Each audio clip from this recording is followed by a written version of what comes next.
going on, everybody? Happy Sunday to you. Texas Redleg here. Wanted to do a video today regarding risk assessment in the form of being mobile or in your vehicle or somebody else's vehicle, or maybe you might be, taking a train ride or a bus trip somewhere. There's certain things you can do to improve the security of your situation when you're on public transportation, but this video is mainly driven towards personal vehicles.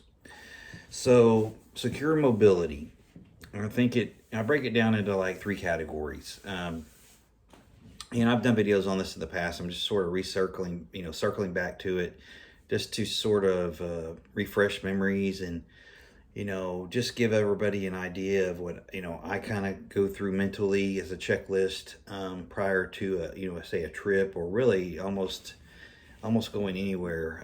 I'm sort of on autopilot with a lot of this stuff. So it's just automatic what I do. But if some of you aren't, I'm going to go ahead and go through those with you and see if you have anything to add. That'd be great. Please like, share, and subscribe. And list your comments below. I'm sure there's other great ideas out there that I'm not going to touch on, but please share your thoughts. Always appreciate your comments and interaction.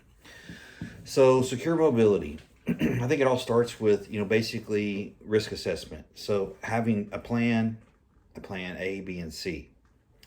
Where are you going? What time are you going?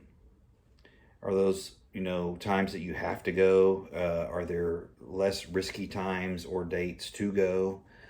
Do you have a alternate route or two? Do you know the area well enough to where if something happens or there's a roadblock that you can just automatically take this alternate route here or there, you just know your way around? Or if it's something that it's an area you're not familiar with, you might want to study a plan before you head out, just in terms of having alternate routes.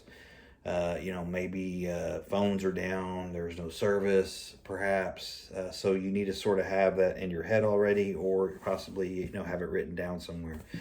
Risk assessment, takes time and planning. And again, once you start sort of just doing it all the time, you'll just forget that you're even doing it, and you'll just sort of go through this mental checklist prior to going places.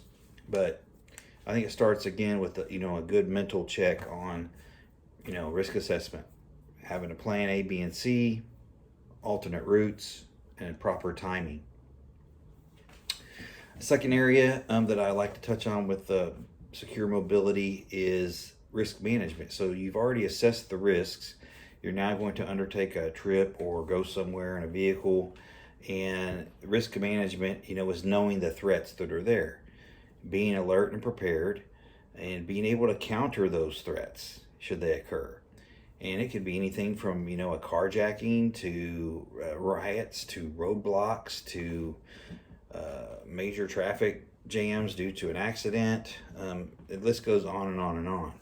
But managing the risk involves, a few things where you can say, I've already assessed the risk. Now I'm undertaking this task, and if something goes down, it's probably going to be this, or that. And here's what I'm prepared to do to counter those threats. And, that entails, weapons and lethal and non-lethal weapons and other things like that. But so performing risk assessment prior to going somewhere, and then managing the risk once you are on the road. I mean, those are huge things that you really have to slow down and think about. And, a lot of people out there on the roads today are just oblivious to what's going on. Number one, they're horrible drivers. Of course, reckless and not paying attention, distracted driving. But there are just a lot of people that are vulnerable because they are not in tune to what's going on around them at all. Go look at a stoplight. If next time you're at an intersection at a light, just look around and look at what everybody's doing. Their heads are down, they're in their phone usually, or messing with the kids in the back seat, or whatever the case might be. There's a lot of people that are just distracted and not paying attention, and they're the ones that typically get jammed up if something goes down. So risk assessment, risk management, And then a third tier, what I call is just vehicle preparation, maintenance, and services. So, um, it comes down to good vehicle maintenance. Not everybody can afford to have everything done to their vehicle all the time. I get that, but staying up on maintenance and services is just a smart thing to do because if something bad goes down, or say there's a shortage on parts or other materials, you're not going to be able to do a lot of things with your vehicle. So it's good to just sort of keep up with it as you go along. And that way, at least the normal stuff that typically is just service related is taken care of. But with that, having some extra oil and some extra coolant available is good. Of course, you should be up on your oil changes and such, and other fluids that have milestone changes and things like that. But having some motor oil and some coolant in your vehicle is pretty handy to have, and it doesn't take up much room to store a little gallon of coolant and a little quart of oil. And other fluids as well. Windshield washer fluid if you've got the space for it. Lubricants, things like that. Power steering fluid, brake fluid. Just all the petroleum and coolant things that you might need. You might want to try to have that in your vehicle, especially for a trip if you're going to be far from home. But again, you never know when something's going to happen, and it might keep you out of a jam. So along with the fluids, is another one is important, I think, very important, is like a serpentine belt. Say you drive a pickup, it's got that one, rubber belt that runs along the front of the engine compartment there and basically drives everything. And, if there's a rubber shortage, that could affect getting your hands on those belts, especially if you have a unpopular vehicle, so to speak. There's probably only so many of them being stocked at the parts store. So you might seriously want to consider going into, your favorite auto parts store and obtaining a extra belt, for your engine. Should you need it, you've already got it handy, and you can just get right back on the road, because Murphy's Law is it will bust on the road, or somewhere inconvenient, it's going to happen. With that, tools, various tools, obviously a good jack, safe jack. I prefer floor jacks for my vehicles just because I like stability, and if it's at night, it's hard to see, even with flashlights and such out on the road. I want a good jack that I can be safe changing getting it up in the air with, and then changing a tire out. And then obviously a lug wrench for your size lug nuts on your wheels. And another good thing to have is one of those little AC/DC cigarette lighter powered air pumps. They're slow and they don't do great, but as long as you don't have a tire that's completely blown out, it's just got a leak, you can get that thing pumped up enough to get down the road and get to a lighted parking lot or a service station or something like that, a service mechanic or gas station, somewhere safe, and not be stuck on the side of the road. Having to change a tire on a shoulder of a highway is a lot different than changing it in the parking lot of a business or a Walmart or something. It's just better lit, and it's just a little bit more level usually.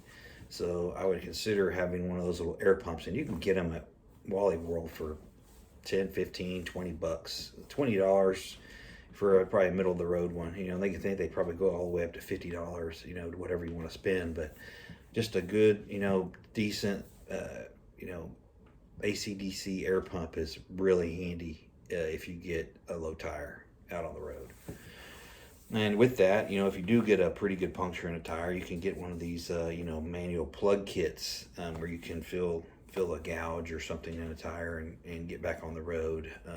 Those are pretty handy to have, and they're really not very expensive. And then last but not least, of course, a first aid kit. Those are always handy to have. And, I'm not telling you to go carry a big old trauma kit or whatever in your vehicle, but at least something with some, some bandages, some ointments, some wound wash, things like that, where you can, doctor a cut on somebody's hand or whatever the case may be, and keep it from getting infected at least. Of course, I would obviously throw a bottle of hand sanitizer in there, some gloves, maybe a couple extra masks. You never know where you're going to be, what's going to happen, what the requirements are going to be. the days of ambiguity and tyranny from a bureaucratic standpoint seem to be on top of us pretty bad and going to get worse as we go along here.